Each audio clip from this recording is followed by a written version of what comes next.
Vermont town meeting.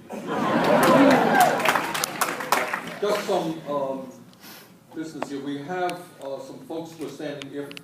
Are there any people who are having a hard time standing and need a seat? Please don't be shy about it. Any people with disabilities or anything? Second of all, Vermont, at least we're pretty informal, and we got some carpet space down here.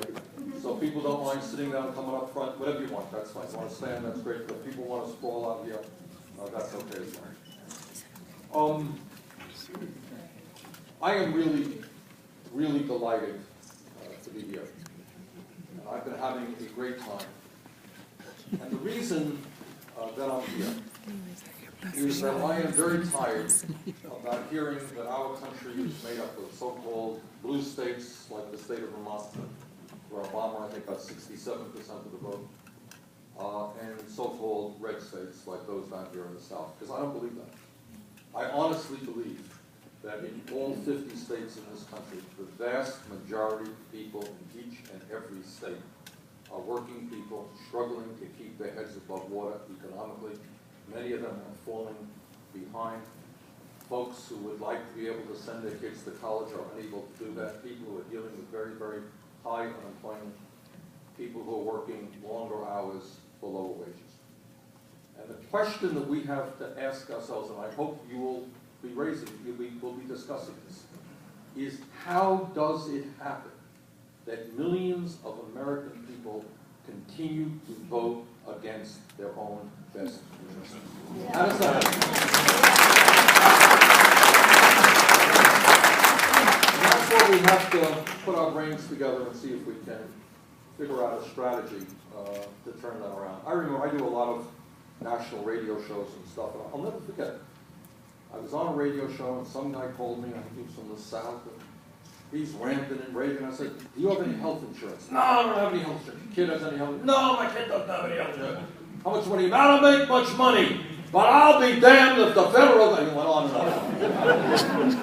So, you know, I can understand somewhat that you have people like the Koch brothers. You all know the Koch brothers are? Yes.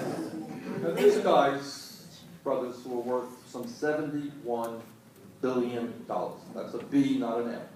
$71 billion. That is more money than anyone could almost imagine. I mean, they can leave that money to their kids and their kids' kids for, 100 generations, and there would be enough money.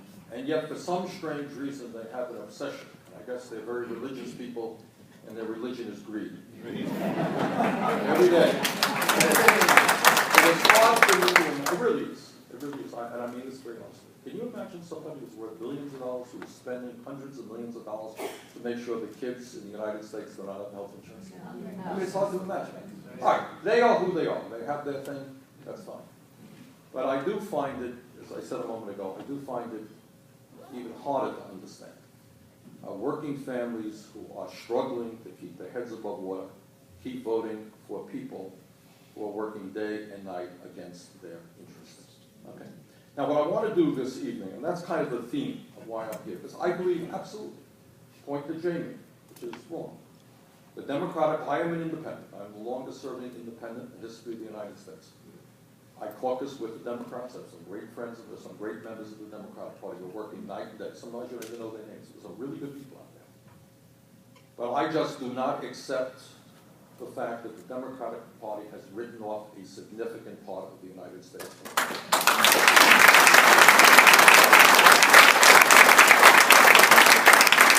And it's wrong. It is wrong for a number of reasons. Morally, it is wrong to say to many, many states in the South and elsewhere, well, we're going to leave you to the right-wingers who run your states and do what they do in education and healthcare, and sorry, nothing we can do with it. But second of all, it is just wrong politically. I'm not saying that tomorrow you may win an election in Mississippi or Alabama. But you're never going to win unless you begin to plant your flag and start fighting.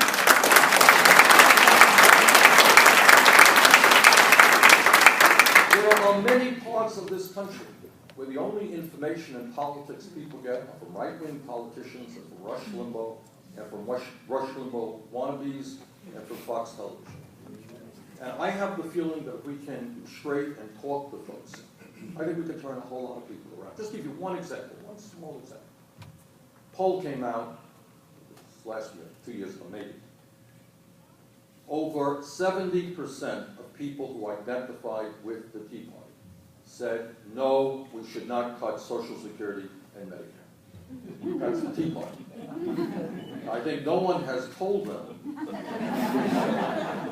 that the people who started the Tea Party, the Koch brothers and the others, want to destroy those programs. And our job is to tell them. Okay? So, let me just begin by telling you a little bit about what's going on in the economy, although I think I don't really have to tell you. And one of the things that I try to do as Vermont Senator is I try to raise issues and talk about things that a lot of folks don't talk about. And I think it's just, maybe people agree with me, maybe they don't, but it's important to throw them on the table. Because the media often doesn't discuss these issues, Democrats and Republicans often don't. So let's talk about it. Bottom line of what's going on in this country today is that despite a huge increase in technology and productivity, which makes every worker in America more productive. So we're giving people tools to grow wealth in an unprecedented way.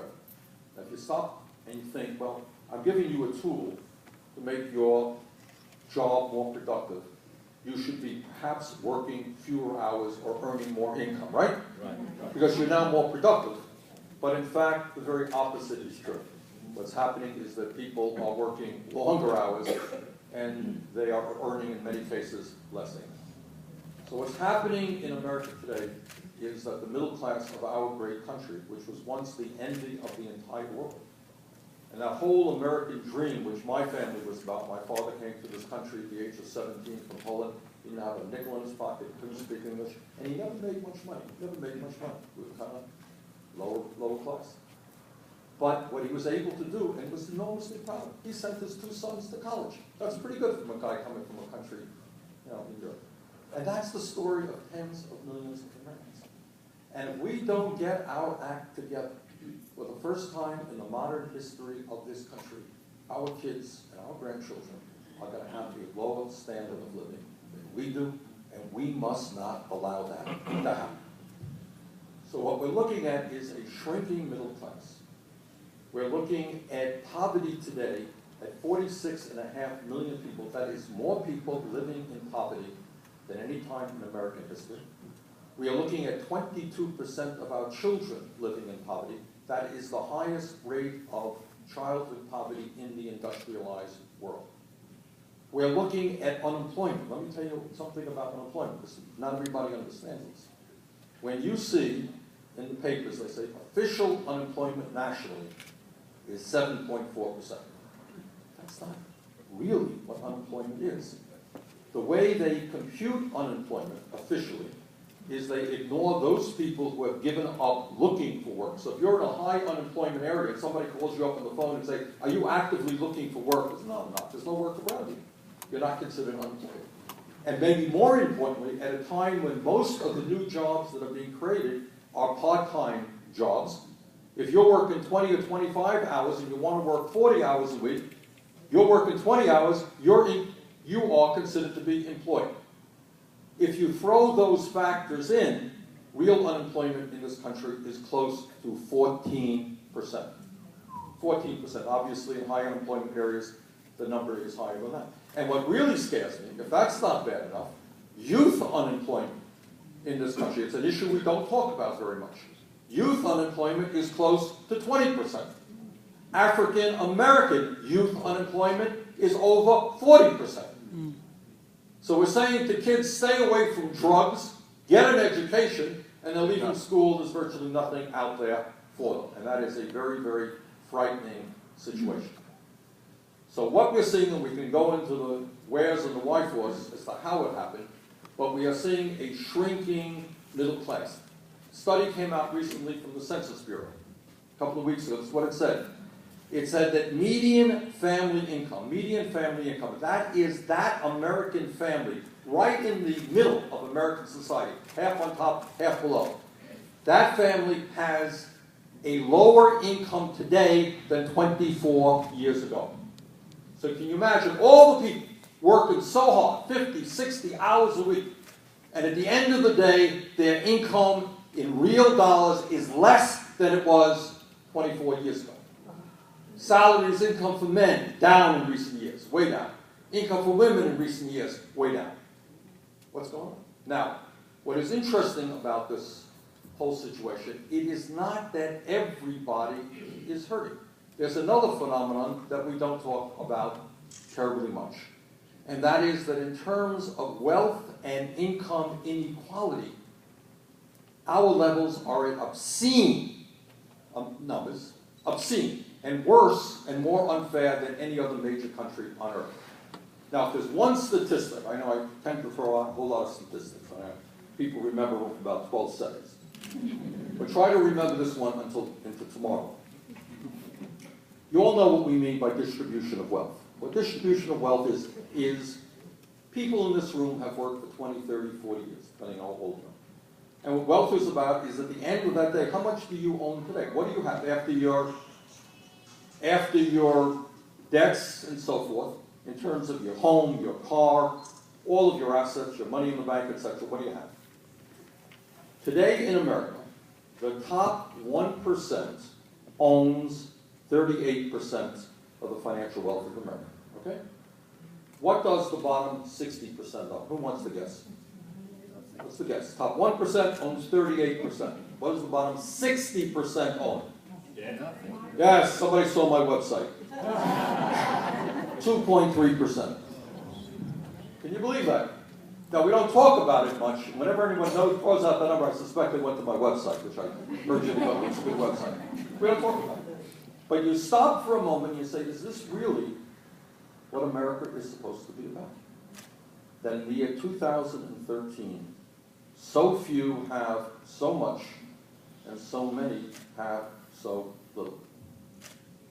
Top 400 wealthiest people in this country. 400, we could probably squeeze a bunch of people in this room. And if they were all the wealthiest people in America, they would own more wealth than the bottom 50% of America. You got one family. You got some Walmarts here in South Carolina? Well, the family that owns that is called the Walton family. They're the heirs of Sam Walton, who founded Walmart. The 6 of them own more wealth, at about $100 billion, than the bottom 40% of American society. One family. Now, that's wealth.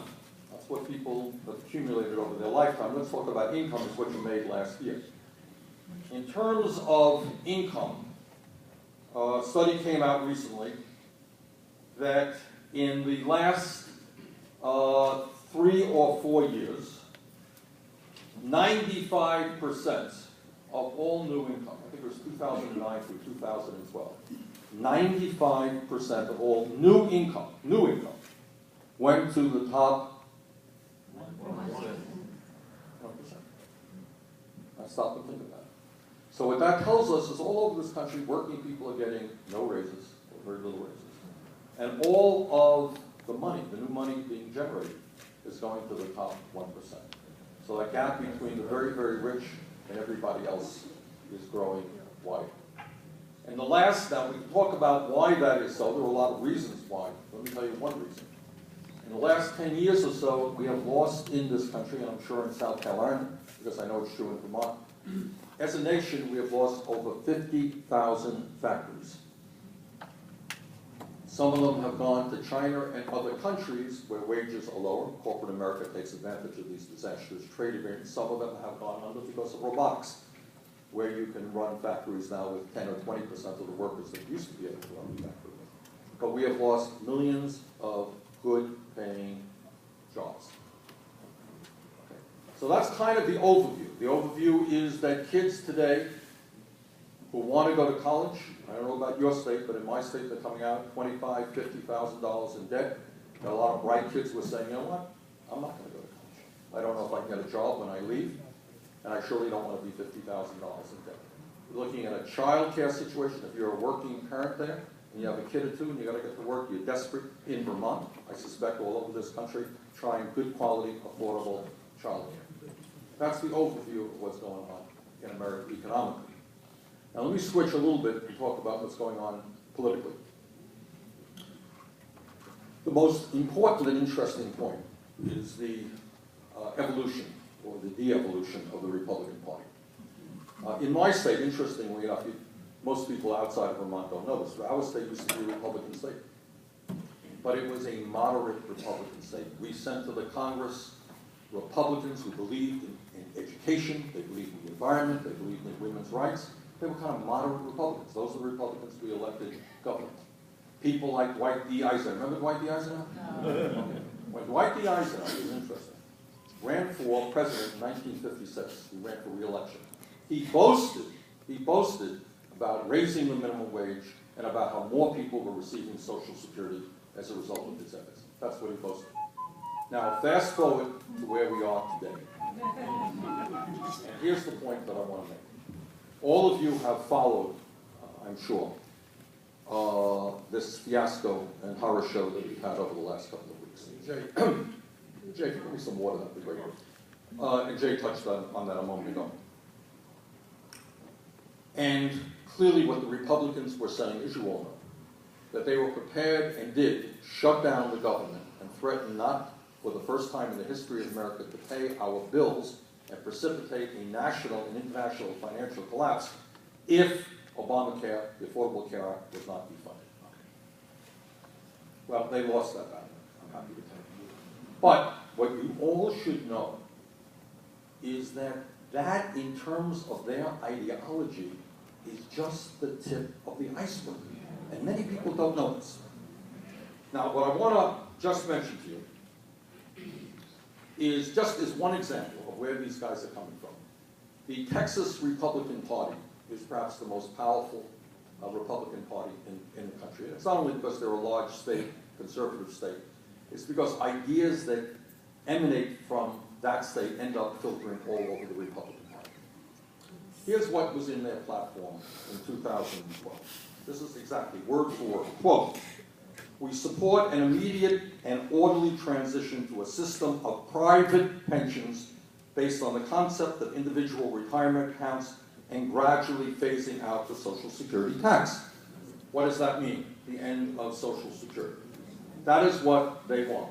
Now, right now, the immediate fight is a so-called chain CPR. And I'm going to be on this budget committee, and we can talk about all that stuff. And the budget, a chain CPI will be a disaster for seniors and disabled vets. But they want to go further than that. They're all in favor of that. They eventually want to end Social Security, okay? Second of all, what they want to do is abolish the Department of Education and the Department of Energy.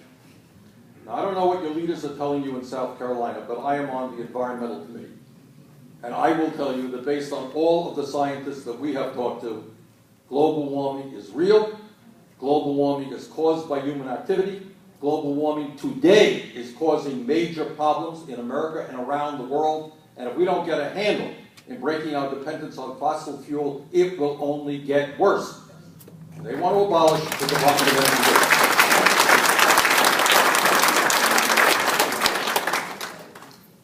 In terms of health care, many of them believe, this is true, I know it's hard to believe, but this is where they're coming from. They believe that government involvement in health care is unconstitutional and wrong. So not only do they want to oppose the extension of Medicaid through the Affordable Care Act, that to them is a terrible idea, they want to make major cuts in Medicaid, and they want to voucherize. You know what I mean by voucherize Medicaid? Here's what I mean by that. Their plan, this is what the Paul Ryan plan was about a year ago in his budget. They will give, and Medicare as you know it, and then they will give seniors a check for, I believe, $8,000. Now you go to the doctor when you're not feeling well, and your doctor says, "Mary, I'm really sorry, but you have cancer." And Mary says, "Well, here's my check for $8,000. And the doctor says, "Well, that'll work for about 2 days. And what are you going to do on the third day, Mary?" And Mary has no option. And you can complete that story. You know the end of that story. We're talking about people dying in large numbers under that scenario. They want to abolish, at a time when we have made over the years some progress in cleaning up our air and our water. I was just talking to a doctor this morning in Atlanta, and he was telling me a lot of the kids there come down with asthma, and the reason is a lot of air pollution. Well, around the country we have made some progress, not enough, in cleaning up our larger cities, cleaning up our rivers, cleaning up our lakes. They want to abolish the EPA so that corporations can do anything they want in terms of polluting our air, our water, or our streams. What they want to do is lower taxes for the wealthiest people in this country. And here's something that is really mind-blowing. Right now, the minimum wage, the national minimum wage is $7.25. Is that what it is in South Carolina? All right, in Vermont, I think we've gotten it up to $8.60. State of Washington is over $9. California just passed $10, which is really great. So many of us want to substantially raise the minimum wage in this country because we know that if you're working for $8 or $9 an hour and you're working 40 hours a week, you're going nowhere in a hurry. At the end of the week, you're further behind than when you started. You know what the Republican position is on the minimum wage? You might think, well, they're probably going to be opposed to raising the minimum wage. Wrong. You know what their view is? What's their view? They want to abolish. Now, I want you to think about what that means. What it means is if you are in a high unemployment area, so you're in Detroit or someplace else, an employer will say, look, I've got a job for you. Of course, there are no benefits. Of course, I will determine what the schedule is. Of course, you can't have a union. And here's $4 an hour. And if you don't want that job, that's fine. Because I got 5 other people who want that job. But I'm happy to tell you you're a free person because the federal government has not intervened and forced me to pay you a minimum wage. So the overall, so that is literally where they are coming from. Creating a situation where in high unemployment areas, people will be working for pennies an hour. You know, a lot of these free trade agreements, the permanent normal trade relations with China, at the end of the day, a lot of these corporate guys, what they said is we want to bring wages down in this country so we will, quote unquote, be competitive with China. And in many ways, they are succeeding. But can you imagine people in the year 2013 wanting to pay folks $4 or $5 an hour, or even less? So that is what this Tea Party and right-wing extremism is all about. Now, they just lost a major confrontation the other day in Washington, and that's great. But they're not going to disappear, trust me. They have hundreds and hundreds and billions of dollars behind them, and that is the ideology that they are fighting for. Their understanding of freedom is that people work for low wages, that people have no unions, that people work in unsafe workplaces because the government is not there making sure there are at least minimum safety standards, that women have no rights, etc., etc. That is the great ideological debate that is taking place in this country. Now that's the bad news. And these guys are very powerful, they got a lot of money behind them. But I want to tell you what the good news is. And it really is good news. The good news then on all of these issues. Should you cut Social Security? The American people overwhelmingly say no. Should you ask the wealthiest people and largest corporations in this country to start paying their fair share of taxes? The American people say yes. Should we protect the environment and have clean air and water for our kids? The answer is yes. So a lot of what goes on in Washington, a lot of what you see on the television, really does not reflect where the American people are coming from. There is, in Washington, there is a beltway mentality heavily influenced by big money interests. So you see people on national television say, well, let's see, Senator, Social Security is going broke. How are you going to address that problem? That's the question. The answer is, Social Security actually is not going broke. Social Security has a $2.7 trillion surplus, could pay every benefit for the next 20 years, and if you lift the cap on taxable income, so the wealthy people can be more, Social Security will be there for the next 75 years. Not a problem. Oh, I see. No, okay. Well, Medicare, obviously, Medicare is going broke. What are we going to do about that? Well, tell you what we do about that. Medicare is going to be solvent for the next 10 years or so, but does have financial problems. The question, and their solution is, here's what their solutions are. Well, let's see. Let's see if we can raise the eligibility level for Medicare folks from 65 to 70. Sound like a good idea? Yeah. And what happens when you're 68 or 67 and you get sick? It is a disastrous idea. Well, let's do some other things to Medicare. The real question that should be asked is, number one, how come in the United States of America we are the only major country on earth that does not guarantee health care to all people as a right of citizenship?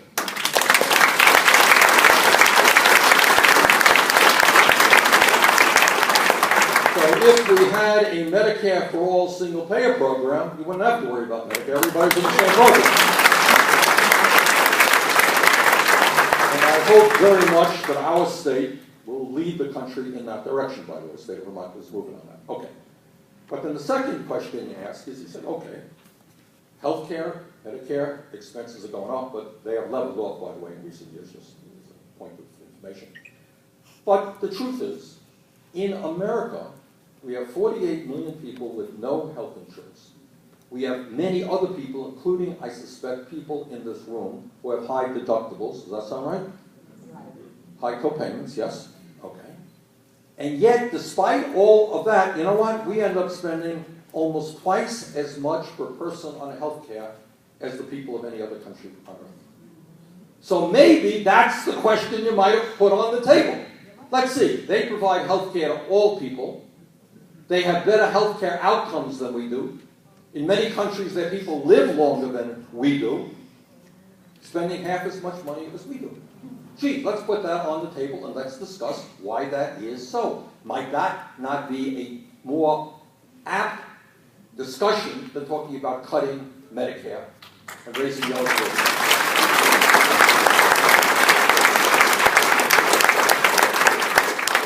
So, that's, in terms of the so-called entitlement programs. But the main point that I want to make is you got a Congress which is heavily dependent upon big money, who have look at the world in a very, very different way than ordinary people do.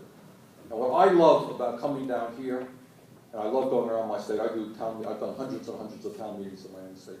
I love it because I get energy and strength and I hear from people. So the world that I'm listening to is a little bit different than the lobbyists representing Wall Street or the insurance companies.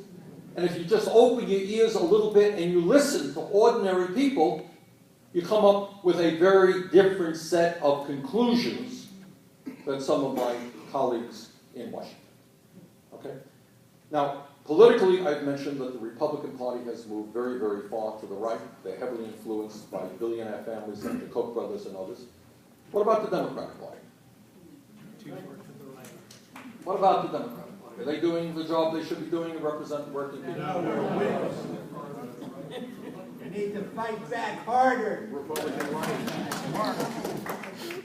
The answer is the Democratic Party.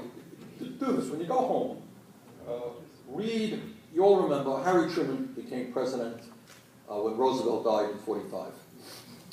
And there was a great debate within the Democratic Party at that time, in 1948, of whether he should be the Democrats' nominee.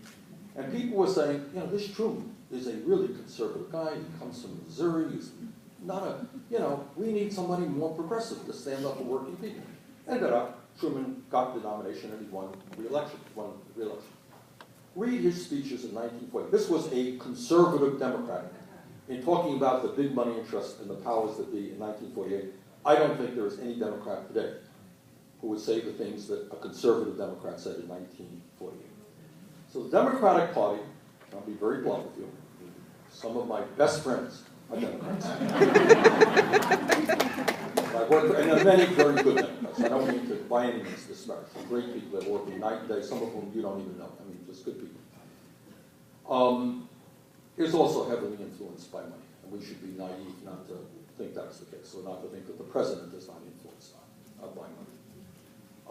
And I think it is fair to say that one of the great political crises that we have is that while the middle class is disappearing and people are really struggling, they're looking at the Republican Party, and many people are saying, and more people are saying, these people are nuts. But they're looking at the Democratic Party and they're saying, are these guys there really fighting for me? Are they really prepared to stand up to Wall Street, stand up to corporate America, and fight for decent jobs and raising my wages and fight for health care for all. And the conclusion that many people often reach is no, they're not. They're not. So I think what we have seen in recent years, the good news is we've seen some real progress in a number of areas that we should not diminish. The fact that, I disagree with Barack Obama every other day, but the fact that we have finally in this country elected an African American as President of the United States is no small thing. This country is coming along.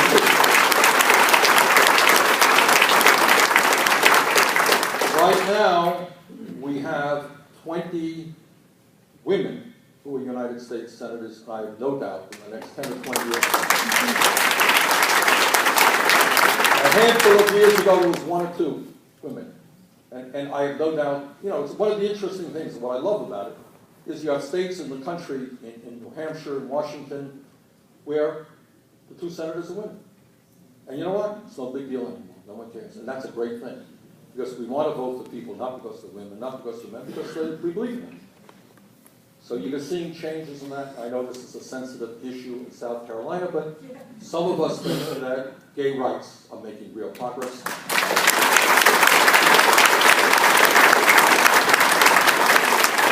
Vermont, I think we were the first state in the country to pass gay marriage, and people in Vermont feel pretty good about it. Probably hasn't happened in South Carolina. But I say those things to suggest that we are making good progress in a number of areas, breaking down discrimination, whether it's racial, whether it's gender, whether it's sexual orientation. That is not small stuff. But on the economic issue, we are losing ground. We're losing ground. And I think the Democrats have not yet stepped up to the plate on those issues. Now, let me conclude my remarks by telling you where I think we should go from here. Let me, again, be fairly blunt on this. As I said earlier, I can understand that greedy people just want more and more for themselves. But it upsets me very, very much that all over America, and often here in the South, you got a lot of folks who are struggling, who keep electing people who end up making their own lives even worse. So what we need to do, and I want your opinions on this, because you know this area a heck of a lot better than I do, is to how we deal with that issue. Now, here's what I think the Republican strategy is. And these are very smart guys, and they spend a lot of money doing focus groups, polling. They're very smart guys.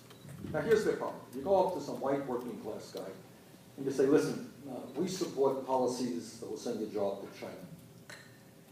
You're making $9 an hour, but we really support abolishing the minimum wage. Your wages may go down. We are certainly, we're going to cut Medicaid if you're on that. And we really want to end Social Security, which you're depending your retirement upon. And we want you to vote for us. So you don't see 30-second ads, I suspect, here in South Carolina would say, vote for candidate X because he's going to abolish your Social Security. Probably not, right? Okay. So how do they get those votes? How do they get those votes? So I'm a Republican. No. Just think it through. Be smart. Be smart. Be smart.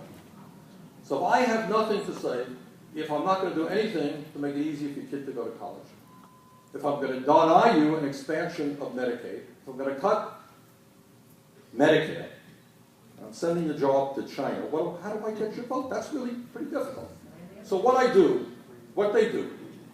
is you ever see a game, I don't know if they do it in South Carolina, it's called the shell game. You know what a shell game is? Some guy, they hide the pea under the shell. It's like going like this, all right, which hand is the thing? That is what the game is about. So here they're going about cutting all of the programs that working people need, but then they've come up with something else. And here's the issue. Vote for me because I am opposed to gay marriage. All right, wow. Got my vote. Too bad my kid lost Medicaid, but hey. We're supposed to hate gays. All right, that's great. And we're opposed to a woman's right to choose. All right, count me in. And on guns, of course. Obama's going to take away every gun in America, right? That's a big issue. And by the way, you will all be shocked to know, probably will be, that in the rural state of Vermont, we probably have less gun control than you have here in South Carolina. It ain't an issue. It's not an issue. That's just, it's a culture, and that's the way it is. It's not a big deal. point that I'm making, this is a major point that I'm going to make.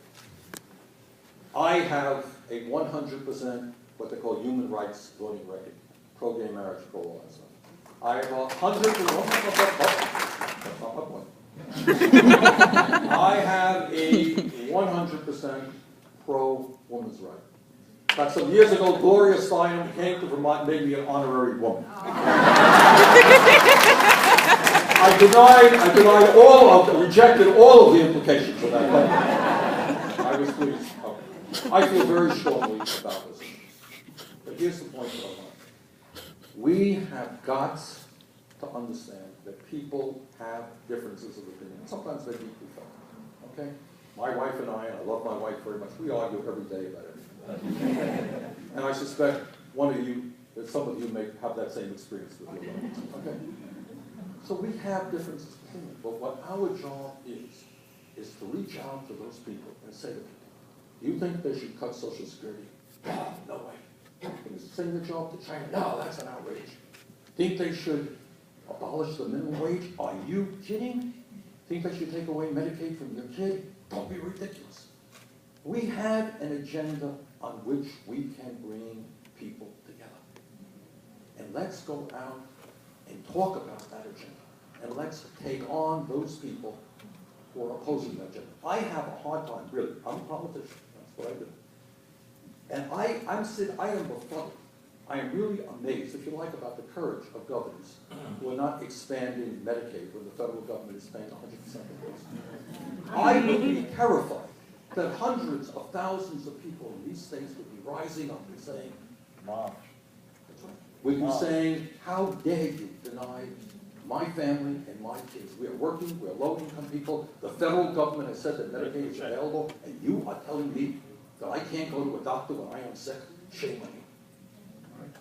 So, I think there are so many issues out there. And I know the South is supposed to be very conservative. I just don't believe that stuff. I think if we can articulate, get beyond race, get beyond all this other stuff, and bring people together around those issues, I honestly believe that these states, the southern states here, can help lead the country in many, many different areas. They've got some great people and dedicated people.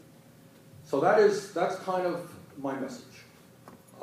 My message is that we are 50 states in this country, that in every state working people are struggling, that the Democratic Party has got to not abandon you, they've got to bring resources in here to help you organize and help you educate, that we have all got to stand together. Because if you don't get it together in South Carolina, people in Vermont get hurt, because we don't have the kind of progress that we need in Washington. So we're in this together.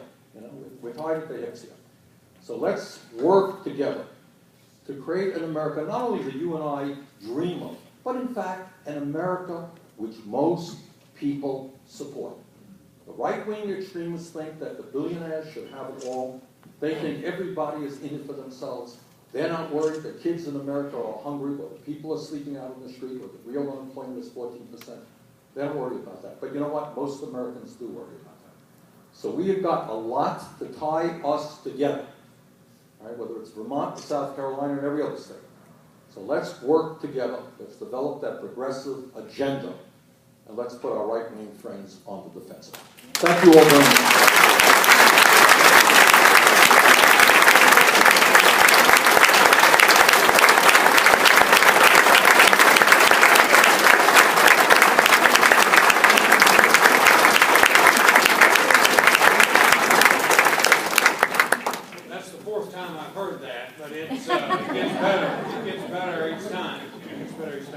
We have two more community leaders who very quickly are going to bring some very specific comments. And then here's how we're going to do question and answer.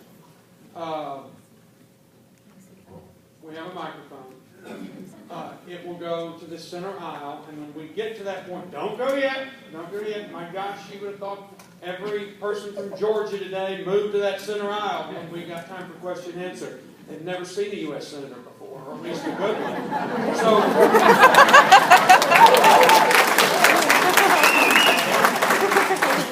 we're stuck with Lindsay and Tim, so we've really not seen a good one. So we got rid of one bad one. So here's the deal.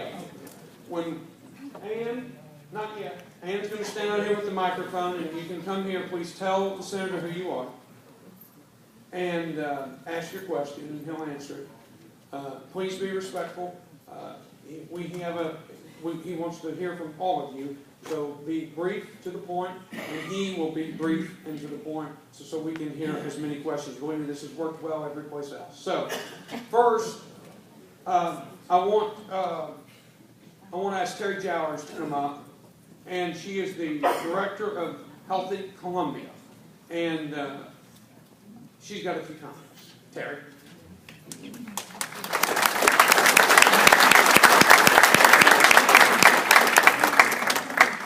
My roommate from college, was from Vermont, and they're the most self-sufficient people in the world. She can make her own clothes, she can make her own furniture, her own yogurt, and her own maple syrup. So I'm the director of Healthy Columbia. I grew up in very rural Williston, which is in Barnwell County, and I was blessed to be raised by people who have lived their faith given back to their community. For me, community activism started out in politics and continues with that. And along the way, I've had the opportunity to work side by side as a community organizer with so many people, just hard-working people who have overwhelming needs. As director of Healthy Columbia, my office literally is straight out that door and across the street. We're in a zip code of 46,000 people. 50% are Medicaid, Medicare, 30% are uninsured. We have in this zip code the highest amputation rate in the nation due to diabetes. We have 5 dialysis centers in this zip code. We have problems. And yet we have a community that is willing to stand up and say, you know what, we know that somebody from the outside is not going to fix us. If you give us the tools we need, if you give us leadership skills, if you give us knowledge, we will work hard, we will partner together with you to address health issues. And yet it's a struggle every day to find partners to come to the table to do that. I want to tell you about one of the things that we do at Healthy Columbia is we go out now twice a week, usually on Tuesday afternoons with med students and pharmacy students and students of public health and social work. And then very often on Saturdays, we go out and screen people in the community. Right down the street, about a quarter of a mile from here, is a senior group. And we started meeting with them and screening them, and we saw some things that disturbed us. It is not uncommon for us to see somebody with a BMI of 40. But when you start seeing a BMI of 10 and 12 and 15 in an elderly population, you want to know what in the heck is going on. And what you find out is these folks don't have enough to eat.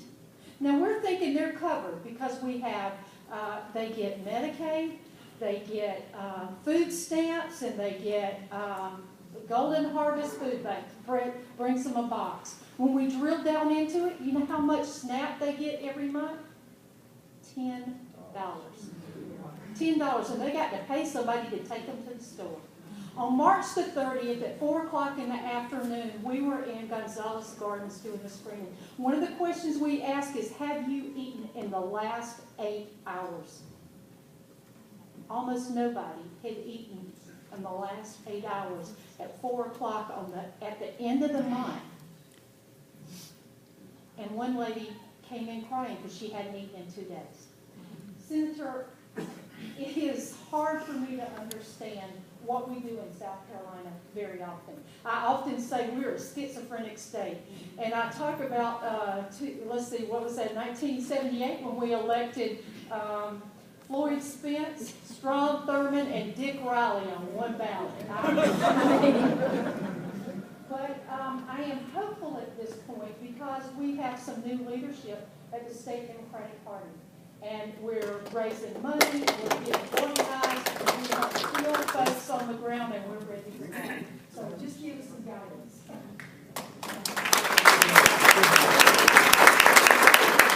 Thank you very much for what you're doing, and thank you for educating all of us about the reality that you see. I think that's not a reality that gets on TV every night. But what we're talking about here, when we talk about seniors getting $10 on food stamps, understand that my Republican colleagues in the House want to cut $39 billion in food stamps over a 10-year period. That's what they want. We're talking about Medicaid, people on Medicaid, want to make massive cuts in Medicaid as well. And that's the reality that we're dealing with in Washington, and that's why all of us have got to work to turn this country around. But thank you so much for listening.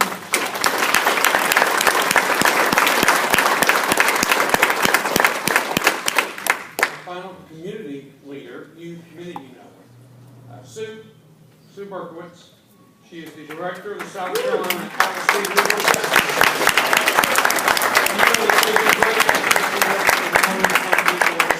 Sue. Thank you, Senator. This is the highlight of my week. And I want to say, first of all, we at South Carolina Advocacy Legal Justice Center, we advocate on behalf and with the low-income community. I do want to give a disclaimer, we're a 501c3 and we need to keep doing our work. So I'm here on behalf of myself, and I'm here as the wife and the mother of 2 union card holders. You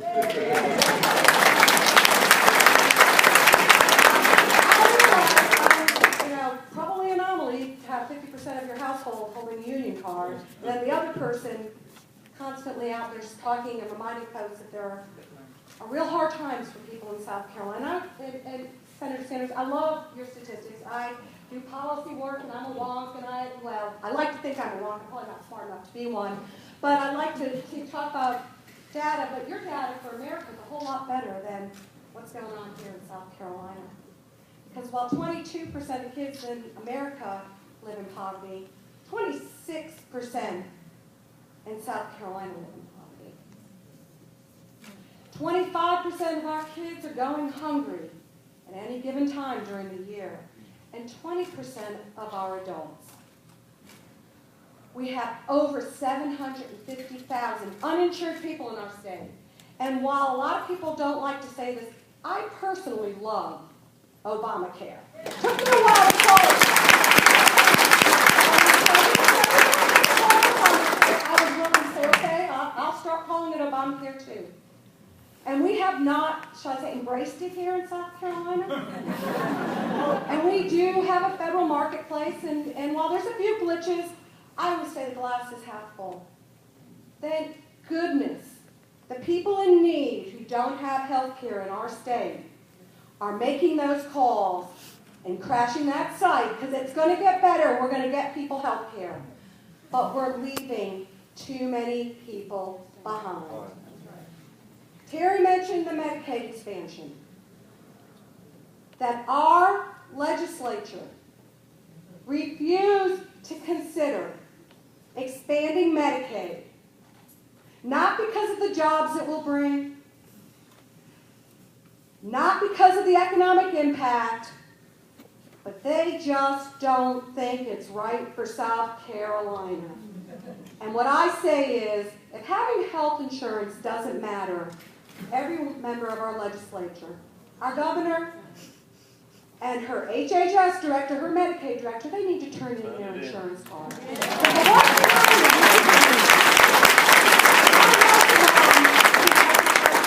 Insurance for her kids.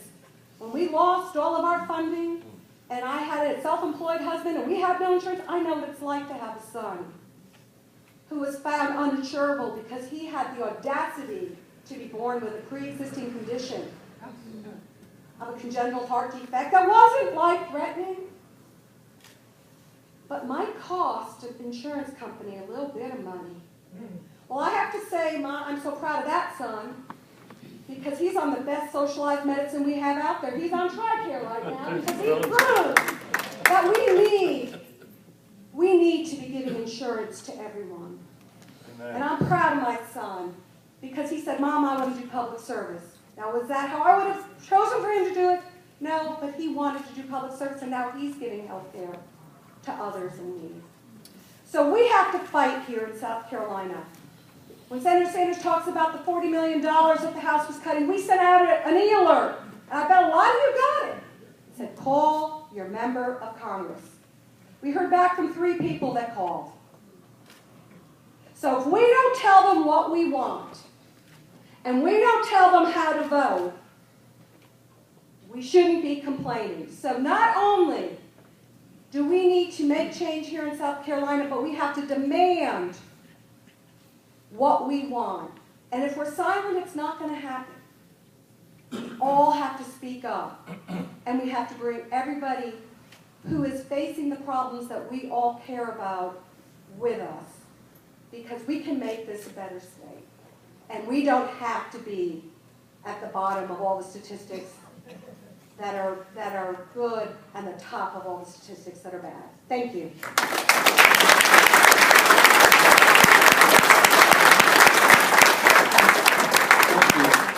I just want to say this. I think in general, on these statistics, Vermont is best. But I want to tell you, do you think there are not senior citizens in the state of Vermont who are living in rural towns who depend on Meals on Wheels to get good nutrition every single day?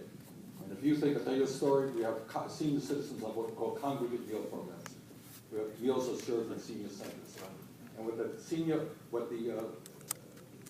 center leaders have noticed lately, there's often people who put a buck or two just to help pay for their meal. They're not doing it. So this is, believe me, it is not just a problem in South Carolina. It's an American problem, it's a Vermont problem. That's why we understand that. Thank you.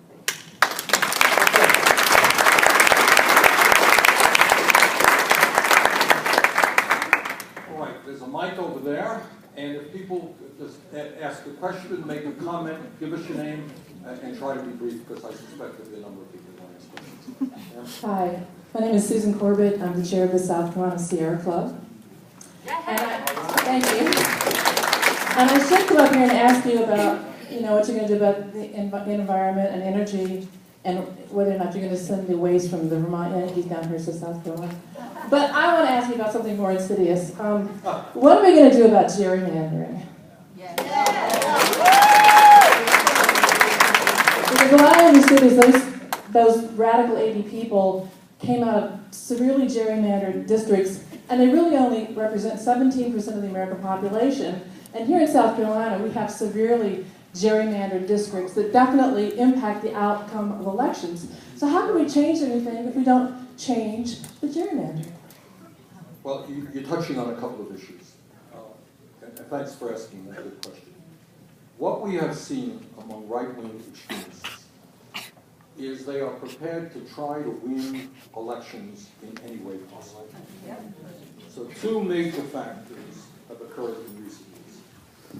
Number one is campaign finance. The Republican Party pushed very hard for this disastrous Citizens United Supreme Court decision, which to my mind is a major blow for the Democratic foundations of government. But not content with having hundreds of millions of dollars pouring into the election process from right-wing extremist billionaires, they went further. I've been involved in many, many elections, and I've lost some, and I've won some. But there has never been a time when I did not want to see a very large voter turnout, because I believe that's what democracy is about. But what these guys are doing day after day in terms of gerrymandering, and also in terms of voter IDs and all of that stuff. They are very obvious about what they are trying to do, and that is keep lower income people, older people, people of color away from the polling booths. I consider that to be an absolute act of cowardice. You can't win an election on your ideas. If the only way you can win an election is by limiting the voter turnout, by keeping people away from the polls, you got a lot to be afraid of. So, in terms of gerrymandering, as you know, a lot of that is done at the state legislative level. Where they are in violation of the law, we need the United States Attorney's Office to be involved. And we certainly need the U.S. Attorney's Office to be involved, but it is very clear that there are efforts to intimidate voters and to make it harder for people to exercise their constitutional right. Ma'am? Thank you. I'm Sandra Ray from Chapin. I sent you an email several years ago in which I told you that I was adopting you as a senator from South Carolina. And I want to thank you for coming to Columbia to I talk will tell about... you, my colleagues in the Senate, your representative, just that, Yes. okay? Thank you for coming to South Carolina to talk to one of your constituents. Would you talk about the dismantling of public education? What I can talk about is that in every area that you can think of, these guys want to privatize and privatize and privatize. The strength of public education, which was pretty revolutionary 100, 150 years ago, is that every kid in the country, regardless of income, would be able to get a decent education. Kind of take it for granted now, but it's a pretty revolutionary act. What these guys are trying to do is dismantle public education in a wide variety of ways. But please, don't think it's just public education. Do we have anybody here who works for the Postal Service? Yeah. All right, we have been working very hard. They want to ultimately privatize the Postal Service. I was in Afghanistan. No, I was in Iraq. A couple of years ago. And I was driving around one of these armored carriers. There were two guys in front. One guy was a private contractor. One guy was in the U.S. military doing exactly the same task. Guess what? The private contractor made substantially more than the guy who was in the U.S. Army. And you're seeing these private contractors all over the place. So this whole issue of privatization in every area of our lives is a huge issue, and certainly it's an issue in public education. Thank you so much for being here. My name is Sheila Jackson. I live in Greer, South Carolina. I'd like to address the issue of why people vote against their own best interests. I heard a Republican yesterday say about the debt and the deficit. He said the debt is 100% of the GDP. A few minutes later, he said the deficit is 100% of the GDP. Well, I don't think that's possible. I don't hear that many people calling them on those conflated lies that scare people into impoverishing themselves to be good citizens to save the country. All right, let me comment on that for a start. Thanks for raising the issue. Right now, our national debt is about $16.7 trillion, give or take a few $100 billion. Our deficit is about $700 billion this year, which is half of what it was 4 years ago. Question: how did we get to such a high deficit in recent years? Well, wait a second. I am sure you will agree with me that the deficit hawks, who are very worried about running up this national debt, they obviously paid for those wars, didn't they? Oh, they forgot to pay for the wars. And what about the huge tax breaks that went to the rich? Oh, they forgot to compensate for that. And when they deregulated Wall Street, and our friends on Wall Street, to their greed and illegal behavior, brought our economy to its knees, and revenue stopped coming in, well, that wasn't their problem anyhow, because they want to continue to deregulate Wall Street. All right. So what's my point? And this is an important point. Thanks for asking the question. I don't believe for a second these guys are deficit hawks. What they are is dismantling the role that the United States government plays in people's lives. All right? If they don't like the Affordable Care Act, and they don't like Medicare, and they don't like Medicaid, and they want to move to cost-effective health care, how about a single-payer national health care system?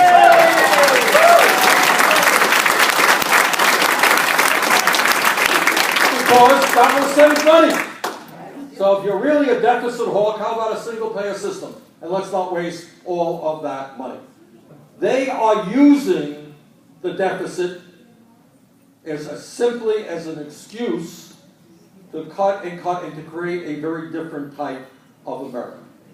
An America which takes us back to the 1920s, when a handful of very, very wealthy people controlled the economic and political life of this country. And when you were old and when you were sick, back in the 1920s, early 30s, you had no recourse. Poverty among seniors was 50%. Today it's 9%. Too high, but we have made some progress. So I think these guys are total hypocrites, and I think the last few years have proved that. If you were sincere about deficit spending, you don't go to war. By the way, the wars in Iraq and Afghanistan are going to end up costing us $3 to $6 trillion, and nobody put one nickel into that war. And I should tell you, Vermont delegation voted against that war in Iraq.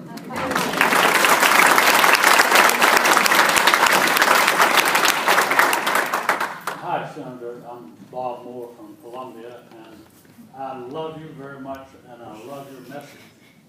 One thing sort of disturbed me that you said, and that is that the Koch brothers are worth $71 billion. I don't think they're worth any more than I am.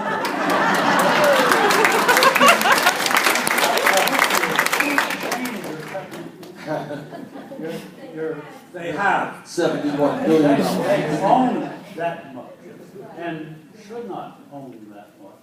And I don't want to say they're worth that very much. I stand for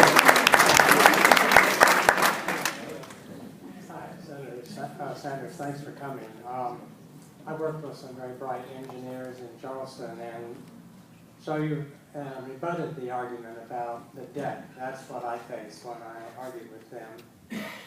It does seem to me that George Bush created that willfully and intentionally for the purpose of using that weapon to help defeat the social programs against which the Republican Party, I think, is opposed.